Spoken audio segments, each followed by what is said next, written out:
Dan, for a long time, trailers were considered just boxes on wheels. I know that some guys who worked on trucks, they had a bit of an attitude about trailers. The complexity of trailers is changing. Technology is changing. Could you talk a little bit about how things are changing in the trailer world? When we first started in this industry, trailers were 45 feet in length. Then they quickly moved to 48. And then they've now moved, of course, to 53 foot. And the construction and manufacture of these trailers has evolved dramatically. Most trailers used to be sheet and post type trailers. And now, and the quest has always been, how much more room can I create on the interior of the trailer to put more freight on it, and then balance that out with weight, because weight's important to maximize. And so as the engineering capabilities and the tools for the manufacturers have become more advanced and more advanced manufacturing techniques, the trailers today, to the untrained eye, probably still look the same. But to us, they're completely different.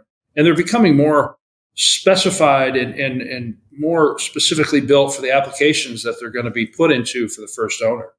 And the first owner may use that trailer for 8 years, but as we all know, that trailer might likely be around for 20 to 30 years. And so there's a second owner and a third owner that takes that vehicle and starts modifying it.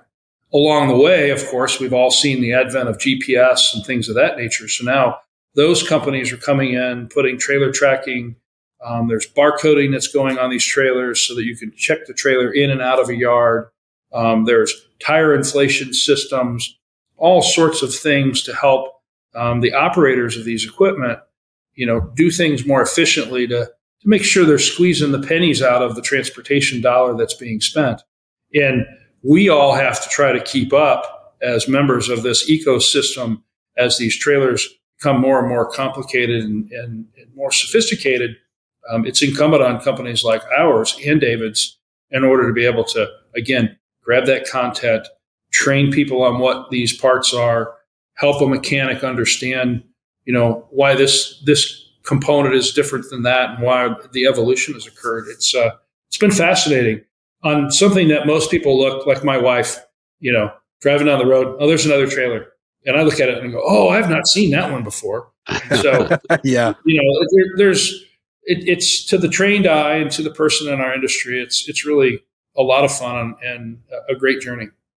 I'll just tell you a quick story about my wife. When we first got married, I lived in Vancouver and I used all the truck routes to get around the city so I could sell parts. And she came to move from Alberta to British Columbia once we got married. And for the first couple of weeks, we were driving around the city. And then one day she looked at me and she says, Jamie, people used to say that Vancouver was such a beautiful city. Like, it's kind of ugly. And then I realized I'd been taking her through all of the industrial parks. So I said to her, okay, let's stop looking at trucks and trailers.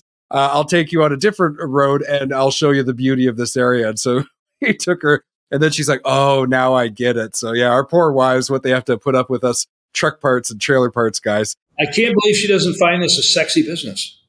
Well, I know, right? I mean, finally, after all these years, she's now joined our company and is working full time with us. But, it only took like 17 and a half years. Yeah. In my experience, I go to cocktail parties and they say, well, what do you do? And I say, I'm in the truck parts business.